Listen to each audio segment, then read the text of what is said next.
কে যেন এসে বলল, ও বাবা রুহুল আমিন, গাল টাকা করো বাবা। হুজুর গাল টাকা করলেন, হুজুরের গালের ভিতরে থুতু নিক্ষেপ করে দিলেন, হুজুরের ঘন্টা ভেঙে গেল। হুজুর শাহী মসজিদে চলে গেলেন। হুজুর যখন কথা বলছেন, হুজুরের জবান দিয়ে আতরের গন্ধ বার হতে লাগলো, আতরের গন্ধ বার হতে লাগলো। ছেলেরা নালিশ করলো, হুজুর রুহুল আমিন মনে হয় আজকে আতর চুরি করে খেয়েছে। আল্লামা রুহুল আমিন রাহমাতুল্লাহ আলাইহিকে জিজ্ঞাসা করলেন তার ওস্তাদ হুজুর কেমলা। রুহুল আমিন হুজুর জবাব দিয়েছিলেন, না হুজুর না, আমি আতর চুরি করে খাইনি, আজকে এই ঘটনা আমার সঙ্গে ঘটে গিয়েছে। তার ওস্তাদ হুজুর কেমলা বলেছিলেন, ও বাবা রুহুল আমিন শুনে রাখো বাবা, তোমার গানের ভিতরে যে থুতুটা নিক্ষেপ করেছে এটা থুতু নয় বাবা, এই থুতুটা নিক্ষেপ করেছেন যিনি, ইনি হলেন হযরত খিজির আলাইহিস সালাম। আর এই থুতুটা হলো ইলমে লাদুন্নি। জোরে বলুন সুবহানাল্লাহ। আল্লামা রুহুল আমিন রাহমাতুল্লাহ আলাইহি। আল্লাহ পাক এত বড় দরজার আলেম করেছিলেন, জি, যিনি হাদিসের হাফেজ ছিলেন। তার ইলমের সম্মানার্থে মুজাদ্দিদুস জামান দাদা হুজুর পীর কিবলা রাহমাতুল্লাহ আলাইহি উঠে দাঁড়িয়ে যেতেন। জোরে বলুন সুবহানাল্লাহ। জিজ্ঞাসা করলে হুজুর বলতেন, বাবা বড় মাওলানা, আমি তোমাকে দেখে দাঁড়াইনি বাবা, আল্লাহ পাক তোমার ভিতরে যে ইলম দিয়েছে এই ইলমের সম্মানার্থে আমি দাঁড়িয়েছি। সুবহানাল্লাহ। বয়স 6 বছর। আব্বাকে জিজ্ঞাসা করছে, আমার নাম রুহুল আমিন কেন? বাবা তুমি যখন দুনিয়াতে ভূমিষ্ঠ হয়েছ তখন আমি তোমার আব্বা তোমার আম্মা চিন্তা করলাম বাচ্চাটার নাম কি রাখা যাবে। ভাবলাম আল্লাহ পাকের কাছ থেকে ওয়াহদানিয়াতের বাণী, একত্ববাদের বাণী, কোরআনের বাণী নবী পাকের কাছে নিয়ে আসতেন ফেরেশতা জিবরিল আমিন আলাইহিস সালাম। এই আল্লাহর ওয়াহদানিয়াতের বাণী প্রচার করতে চেয়ে আমার নবীকে অনেক মার খেতে হয়েছে, লাঞ্ছিত হতে হয়েছে, অপমানিত হতে হয়েছে। তাই বাবা তোমার দ্বারাই বাংলার মানুষের ঘরে ঘরে ন্যায় ও সত্যের বাতি জ্বালাবো, তোমার দ্বারাই বাংলার মানুষের ঘরে ঘরে কোরআনের বাতি জ্বালাবো। তাই তোমার নাম ফেরেশতা জিবরিল আমিনের নামের সঙ্গে মিল করে নাম রেখেছি রুহুল আমিন। জোরে বলুন, একটু মন খুলে বলেন।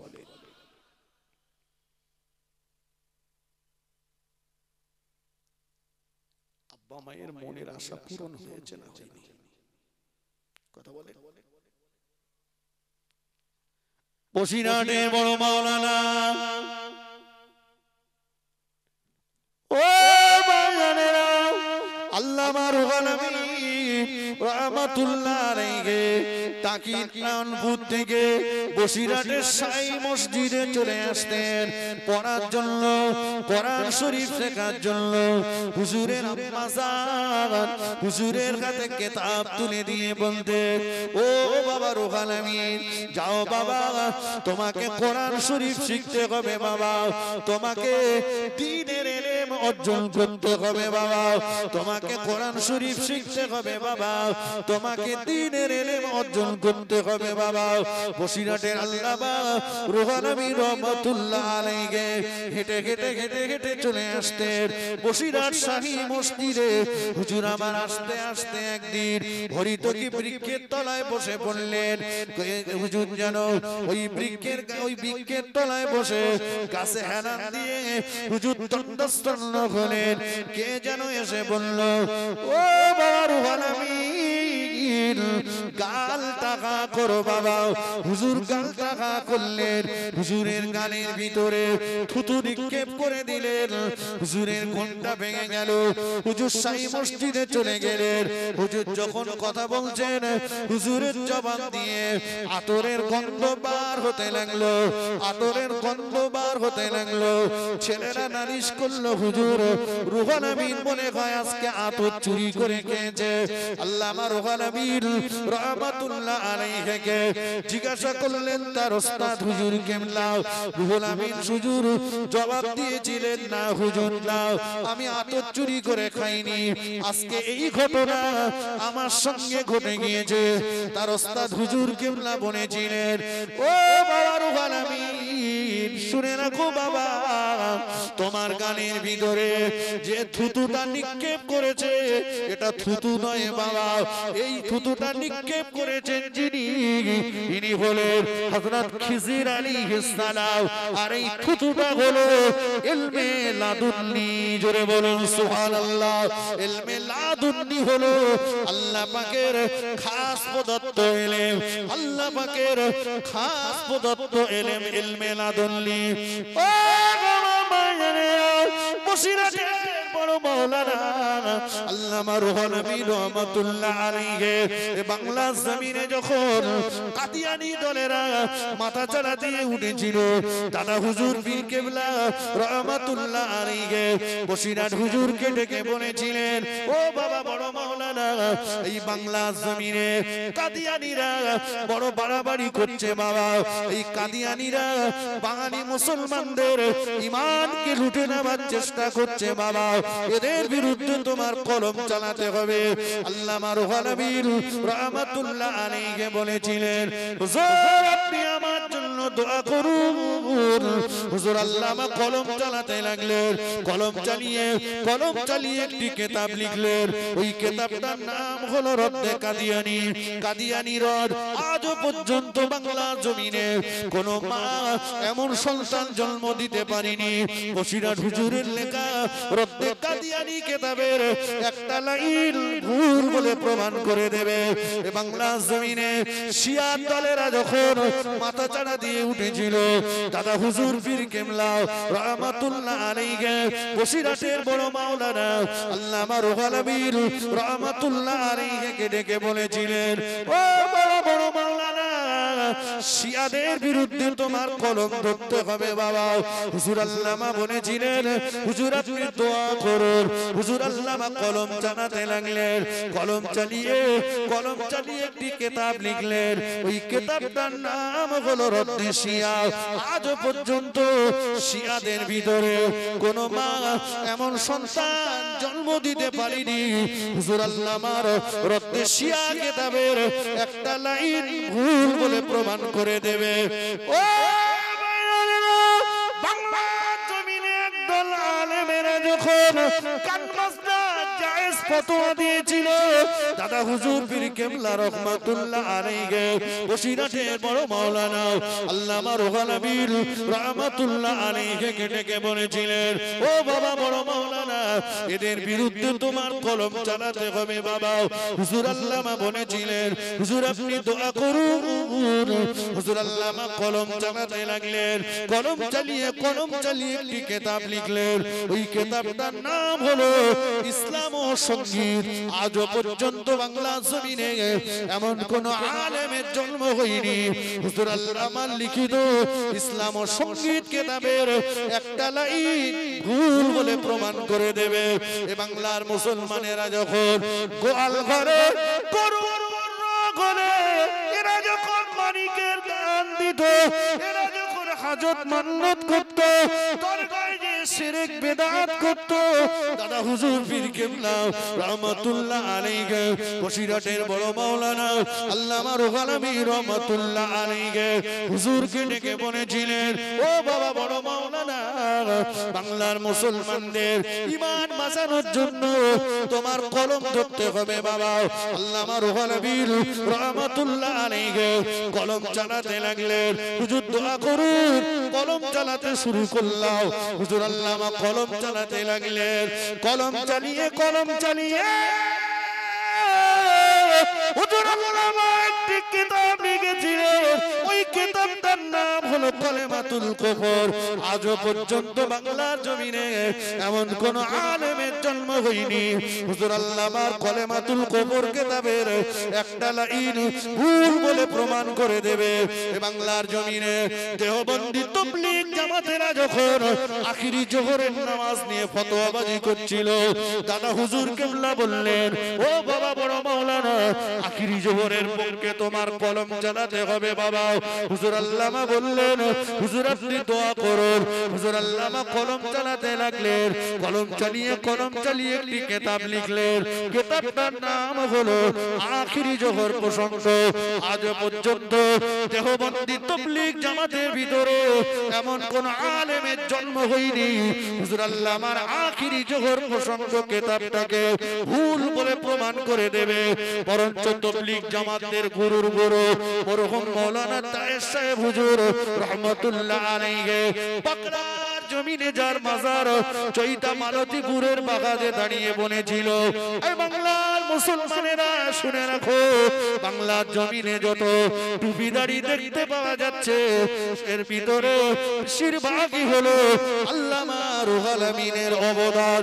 শুধু তাই নয়, মরহুম মাওলানা তায়ের সাহেব হুজুর বলেছিলেন, বাংলার জমিনে যত আলেম আছে এপার বাংলা ওপার বাংলাতে যত আলেম আছে সমস্ত আলেমদের এলেমগুলোকে নিয়ে যদি দাড়ি পাল্লার একদিকে চাপিয়ে দেওয়া হয়, অপর দিকে যদি বসিরহাটের আল্লামা রুহুল আমিন রহমাতুল্লাহ আলাইহির এলেম চাপিয়ে দেওয়া হয়, হাজার হাজার আলেমদের ইলমের পাল্লাটা হালকা হয়ে যাবে, আল্লামা রুহুল আমিনের ইলমের পাল্লাটা ভারী হয়ে যাবে।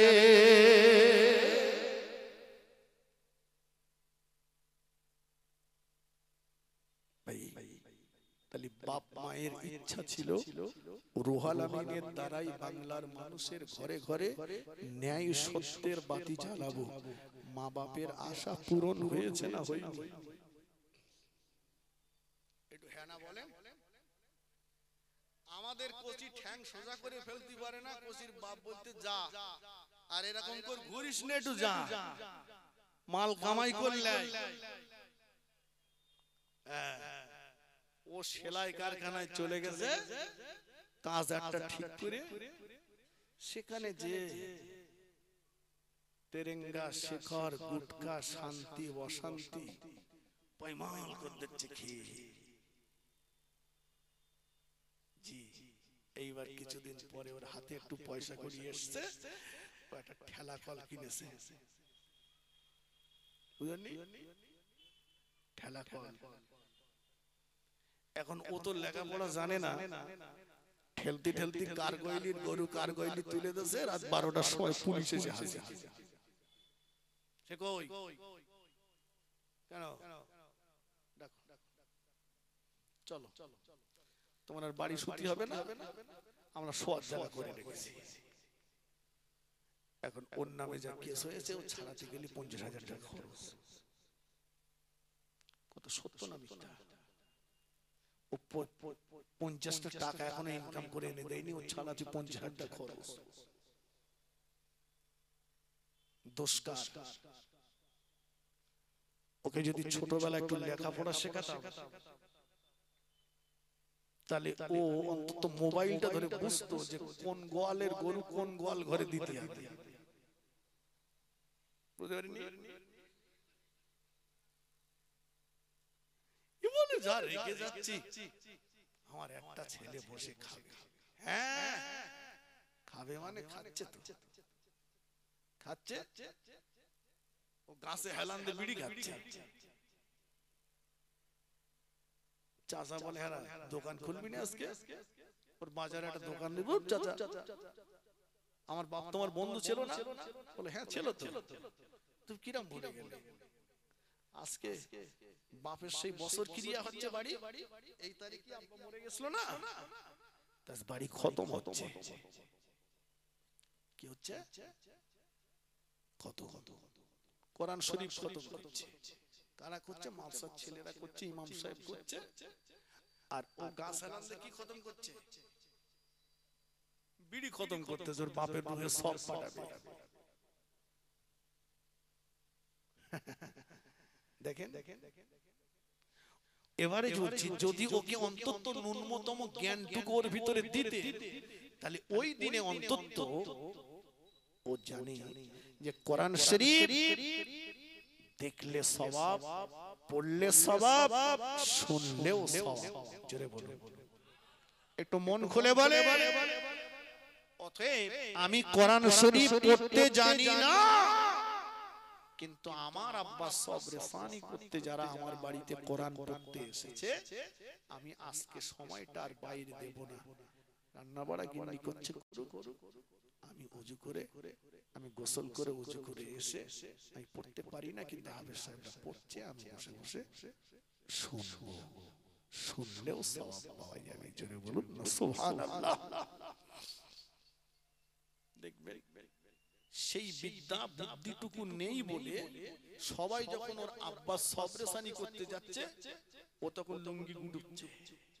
কি রে বলে, লোকজন সব খাবে না, ওর লোকজন খাওয়া দেবে, হাড়ি কুড়ি ঠিক করছে। তুই হাড়ি কুড়ি করছিস কেন? তোর বাপ তুই কাঁদ, তুই দোয়া কর। এতগুলো মানুষ বসেছে, কার দোয়া কবুল হবে না হবে আল্লাহ ভালো জানেন, কবুল হতেও পারে নাও পারে, কথা ঠিক কিনা বলে। কিন্তু সন্তান যদি মা বাপের জন্য কাঁদে, সন্তানের চোখের পানি নাকে ঢোকায় আসার আগে ওই দোয়াটা আল্লাহ পাকের দরবারে কবুল হয়ে যায়। চলে বলুন, একটু মন খুলে বলে। এজন্য আমি বলি, সম্পদ কম থাক, সন্তানটাকে সম্পদ বানান। কথা বুঝেননি বাবু? সম্পদ কম থাক, 10 লাখ 2 লাখ রেখে যান, আর 8 লাখ ওর পিছনে খরচ করে ওটাকে সম্পদ বানিয়ে দেন। দেখবেন আল্লাহ চাইলে 2 লাখ থেকে আরো বাড়বে, ঠিক কিনা? আর ও যদি মানুষের মতো মানুষ না হয়, তাহলে কিন্তু সম্পদ রেখে গেলেও সে সম্পদ থাকবে না। অতএব সম্পদ বাচ্চাটার পিছনে ব্যয় করে ওকে মানুষের মতো মানুষ তৈরি করুন। আপনার ছেলে ডাক্তার, মাস্টার, উকিল, ব্যারিস্টার, ইঞ্জিনিয়ার, ওহো ইসলাম নিষেধ করিনি, করবে না। ওহো, কিন্তু অন্তত ধর্মের ন্যূনতম জ্ঞানটুকু ওর ভিতরে ঢুকিয়ে দেন। কত বুঝুনি বাবু? ধর্মের ন্যূনতম জ্ঞানটুকু ওর ভিতরে ঢুকিয়ে দেন। ও ডাক্তার হোক, নামাজি হোক, ও ইঞ্জিনিয়ার হোক, নামাজি হোক, ও মাস্টার হোক, নামাজি হোক, ও পুলিশ হোক, কিন্তু নামাজি হোক। কথা ঠিক কিনা বলে? রাসূলের আদর্শটা ওর কাছে থাক। আর এই রাসূলের আদর্শ যখনই থাকবে, আল্লাহর ভয় যখন অন্তরে থাকবে, তখন সে তার টেবিলে, সে তার চেয়ারে বসে কখনোই দুর্নীতি করতে পারবে না। কথা ঠিক কিনা? আজকে খোদার ভয় নেই বলেই তো দুর্নীতির রাস্তাটা বেশি। ওমর রাদিয়াল্লাহু আনহু মদিনার খলিফা ছিলেন, সারা রাত ঘুরতেন। আমার রাজত্বকালে আমার কোন প্রজা গরীব কষ্টের ভিতরে আছে কিনা, আমার রাজত্বকালে একটা কুকুরের বাচ্চাও যদি না খেয়ে মরে যায়, কিয়ামতে আমাকে কৈফিয়ত দিতে হবে। কথা ঠিক কিনা বলে? ওমর রাদিয়াল্লাহু আনহু প্রখর উত্তপ্ত রৌদ্রে খালি পায়ে বালির উপরে ঘুরছেন। ওসমান রাদিয়াল্লাহু আনহুর সঙ্গে দেখা, ওগো আমির মুমিনিন, আল্লাহ রাসূল আপনাকে জান্নাতি বলেছেন, আর আপনি এই উত্তপ্ত গরম বালুর উপরে ঘুরছেন, আপনার পায়ের তলাটা যেন পুড়ে যাচ্ছে। কি হয়েছে আপনার? সিংহাসন ত্যাগ করে ঘুরছেন কেন? বলছে দেশের রাষ্ট্রীয় পশু সম্পদ থেকে একটা উট হারিয়ে গেছে, ওই উটটাকে আমি খুঁজে বেড়াচ্ছি। উসমান রাদিয়াল্লাহু আনহু বললেন, উট খুঁজতে আপনি মদিনার খলিফা, আপনি বার হলেন এই প্রচন্ড গরম উত্তপ্ত বালিকে উপেক্ষা করে? ওমর রাদিয়াল্লাহু আনহু বললেন, ওগো নবীর জামাতা, দুনিয়ার এই উত্তপ্ত গরম বালুর চাইতে আল্লাহর আযাবে জাহান্নামের আগুনটা আরো অনেক কঠিন হবে। আমানত খেয়ানত হয়ে যাওয়ার জন্য আল্লাহ যদি ওমরকে জাহান্নামী বানিয়ে দেন, সেদিন এই বালির চাইতে জাহান্নামের আগুনটা কঠিন কঠিন কঠিন। তাই আমি জাহান্নামের ভয় করে সিংহাসন ত্যাগ করে উট খুঁজে বেড়াচ্ছি। জোরে বলে, একটু জোরে বলে। আজকে খোদার ভয় নেই বলেই তো আমরা মাল খুঁজে বেড়াচ্ছি। ওরে পোজা মরে মরে মাল আমার কোলে আসো, কথা ঠিক কিনা বলেন না? জি আসুন আসুন, বলে যাই আমি বক্তব্য থেকে বিদায় নেব। আমার পরে বাংলার প্রখ্যাত ওয়াইজি, জি গোটা বাংলা জুড়ে যার নাম, আমার অত্যন্ত কাছের মানুষ, তিনি আপনাদের কাছে আসবেন। একবার মন খুলে দরুদ শরীফ পড়েন দিন, আল্লাহুম্মা সাল্লি আলা।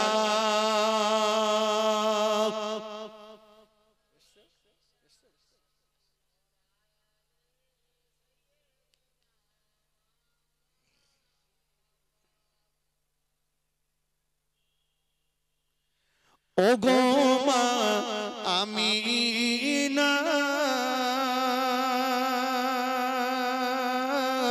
তোমার কুড়ে ঘরে রহমত খোদার পড়ে জোরে জোরে। ওগো মা আমিনা,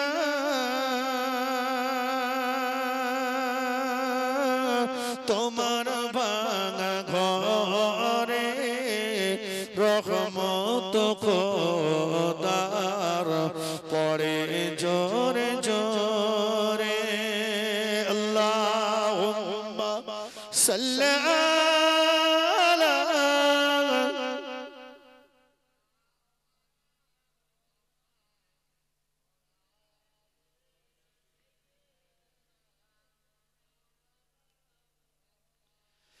দোলে শুনো বিজি,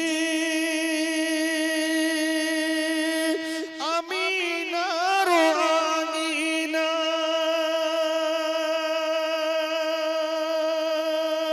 কি ফুল ফোটালেন খোদা আব্দুল্লাহর বাগিচায়।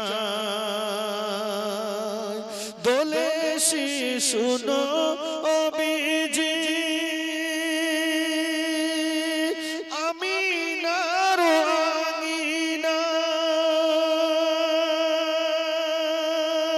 কি ফুল ফোটালেন খোদা আব্দুল্লাহর বাগিচায়।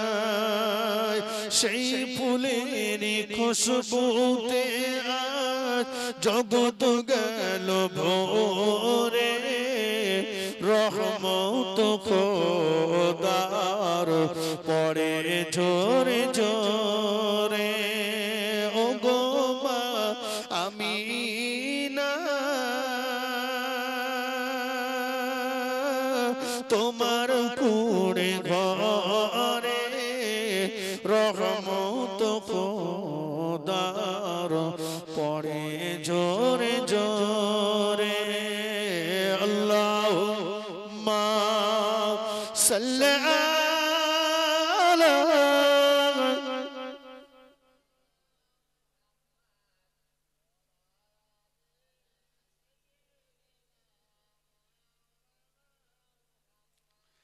ও মা ভাইজানেরা, নওজওয়ানেরা, ও যুবকেরা, ছেলেরা, বাচ্চারা, তাই আমি আপনাদেরকে বলেছিলাম আল্লাহ পাক বলেছেন লা তাত্তাখিযু, খবরদার তোমরা গ্রহণ করো না ইহুদা ওয়ান নাসারা, ইহুদি এবং খ্রিস্টানদেরকে আউলিয়া, তোমাদের বন্ধু রূপে। ইহুদি খ্রিস্টানদেরকে তোমরা তোমাদের বন্ধু বলে মেনে নিও না। শুরু ছিল আমার এটাই, মনে আছে? এই জীবন থেকে ওটাকে ছেড়ে ফেলে দেন, ত্যাগ করে দেন।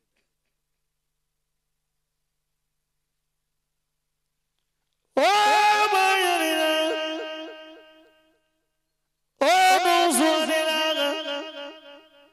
আল্লাহ নবী দিন ও দুনিয়ার বাদশাহ হাবিবুল্লাহকে জনাবে মুহাম্মদুর রাসূলুল্লাহকে সাল্লাল্লাহু আলাইহি ওয়াসাল্লাম হুজুরের দরবারে একজন আসলেন, ইয়া রাসূলুল্লাহকে, ইয়া হাবিবাল্লাহ, হুজুর আমি বড় ব্যস্ত মানুষ, সময় আমার হাতে কম, হুজুর অল্প সময় নিয়ে আমি আপনার কাছে এসেছি, হুজুর এমন কিছু আমলের কথা আমাকে বলুন যে আমলগুলো করলে আমি জান্নাতে চলে যাব। তবে ওগো আল্লাহর নবী, আমি ব্যস্ত, বেশি আমল করলে করতে পারবো না, কম আমল করে আমি জান্নাতে যেতে চাই। আল্লাহ নবী বললেন, এক নম্বরে আল্লাহ নবী বললেন লা তুশরিক বিল্লাহ, ও আল্লাহর বান্দা, আল্লাহর সঙ্গে কাউকে যেন অংশীদার স্থাপন করো না।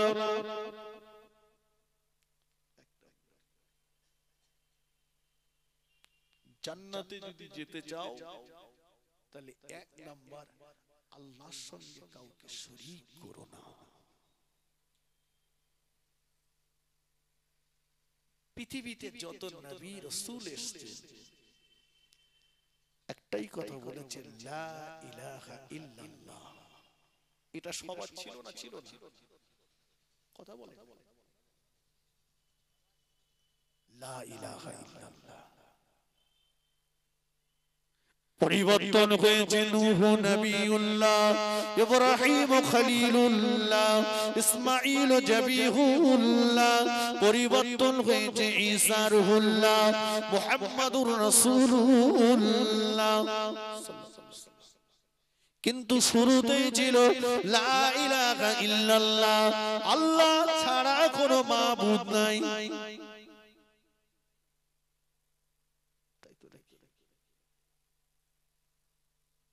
আমরা এটাতে বিশ্বাসী তো?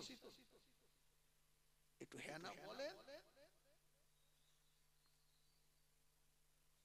ভাই। আমার তো মনে হয়, জানি না আমার কতটা সত্য হবে, তবে আমার যা মনে হয় যতটা না বিশ্বাস আর ভরসা আল্লাহর উপরে, তার চাইতে বেশি বিশ্বাস আর ভরসা এখন অধিকাংশ মানুষের হয়েছে দুনিয়ার রাজনৈতিক দলের লিডারদের উপরে। তাই তো সময় মসজিদের চাইতে পার্টি অফিসে, চায়ের দোকানে বেশি যায়, ঠিক কিনা বলে? লম্বা নয়, যতটুকু বলেছি আল্লাহ আমাদের সবাইকে, বিশেষ করে আমি গুনাহগারকে আল্লাহ বেশি বেশি আমল করবার তৌফিক দান করেন, বলুন আল্লাহুম্মা আমিন। সকলের কাছে দোয়া চাইছি। আমার আব্বাজান শারীরিকভাবে খুবই অসুস্থ, আপনারা আমার আব্বাজানের জন্য দোয়া করবেন, আল্লাহ পাক তাকে যেন শিফায়ে আজিলা কামিলা নসিব করেন, বলুন আল্লাহুম্মা আমিন। এর তাকবীর দেন, নারে তাকবীর। এই শেষ ভোল্টেজ না, এর পরে আছে আছে ভাঙড় এলাকা তো বলে ঠিক জায়গায় লাগাবো, এখানে লাগালি তো টিরপল পাবো না, খোড়া লোক সেও যাচ্ছে, না গেলে ঘর দেবে না, জানিস?